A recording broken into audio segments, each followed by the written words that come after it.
Hello, আসসালামু আলাইকুম। কেমন আছেন সবাই? আশা করি সবাই ভালো আছেন। অফিসিয়াল কাজে যাওয়া হয়েছিল 300 ফিট। 300 ফিট থেকে এখন অফিসের দিকে যাচ্ছি। যাবার পথে আমি সামনে একটা বাইক দেখলাম। আসলে আমি এখন আছি মূলত আপনার এয়ারপোর্ট এরিয়ার ভিতরে, মূলত এয়ারপোর্টের কাছাকাছি।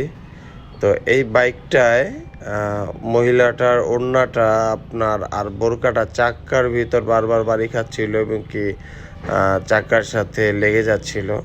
তো আমি তাদেরকে বলবো বলবো ভাবতেছিলাম, কিন্তু বাইকের স্পিড আমি তাদেরকে ধরতে একটু কষ্ট হয়ে যাচ্ছিল।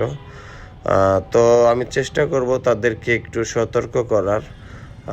একটা দুর্ঘটনা সারা জীবনের কান্না।